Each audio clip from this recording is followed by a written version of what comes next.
Hi everybody, welcome to Live with Chaudhry.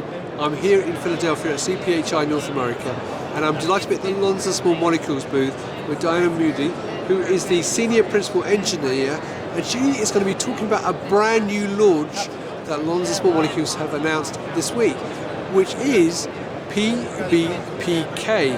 But Deanna is actually going to explain what PBPK actually stands for and what it means. So first of all, Deanna, how are you first of all?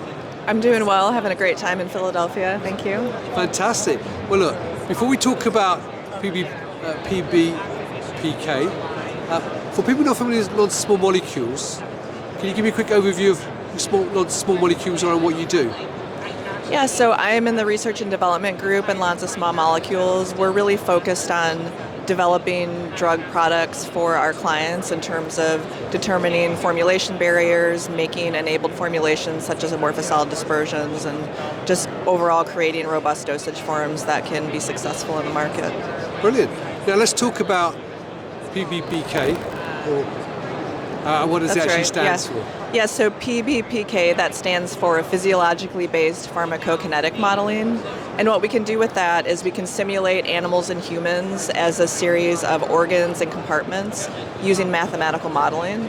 And then we can actually simulate our drug and formulation characteristics in that model in order to predict how it's going to perform in the body, such as will we achieve drug exposure in the blood like we need to. Fantastic. And in terms of the sort of experiments you can do with it, what sort of experiments can it help with?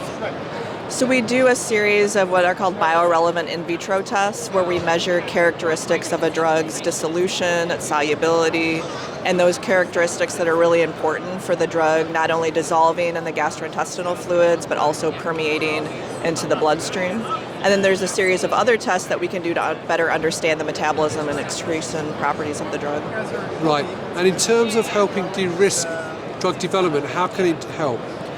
So it can be really important early on because it can identify the unique characteristics of a particular drug that might have absorption risks. So we can flag early on, do we think this drug has a potential for low bioavailability, meaning it could fail in our preclinical or clinical studies because we don't get those plasma exposures? Or do we expect it to interact with food or other drugs that we're taking and achieve, say, poor patient compliance due to complicated dosing regimens, et cetera? So we can flag that early on so our clients are really informed about how to best develop their drug molecule. Right. Now, I understand that obviously it has some software which comes with it. So can you talk a bit more about the software? What's unique about that? Yeah, so we're using commercially available Gastro Plus and ADMET predictor software by the company Simulations Plus. That software has a great track record in the industry. It's used very heavily in both large and small pharmaceutical companies as well as by regulatory agencies. And so that software is really powerful in doing those mathematical calculations. And then together with that, what we find equally important is our in vitro testing that I talked about to generate those drug characteristic inputs for the models that really make them strong. And then we also have a number of subject matter experts that have experience in developing small molecules, not only the traditional form, but then the formulations that we need to then mitigate absorption risks, such as making amorphous solid dispersions, co-crystals, salts, et cetera, to help overcome those risks. Brilliant. Now, looking ahead, how do you see PBPK developing going forward in terms of helping in drug development? So I think the biggest value add is not only informed knowledge about a drug, but really avoiding those failed preclinical studies, failed clinical studies where a client, say, wants to understand the toxicology of their drug, but they can't because the drug wasn't absorbed into the bloodstream to begin with. Or they're trying to achieve a clinical efficacy endpoint, but again, the patient just doesn't see that exposure. So we can avoid having to reformulate and having to repeat that clinical study, which can cost anywhere from $500,000 to $2 million in, say, 6 to 9 months of time. Brilliant. Now, I understand this morning one of your colleagues actually did a presentation on... Yeah, my colleague Josh Marsh did a presentation this morning on the service and what it can do.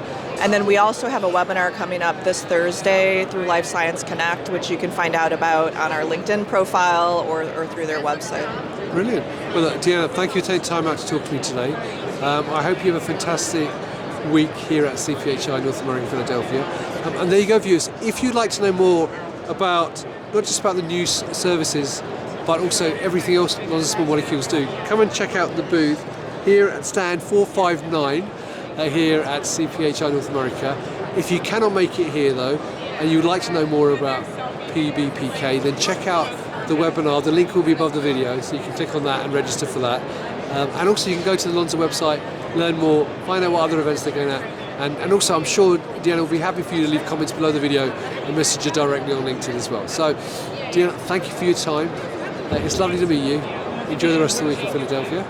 Great. Thanks, everybody. And viewers, thank you for watching. Until next time, stay well and stay safe. Bye-bye.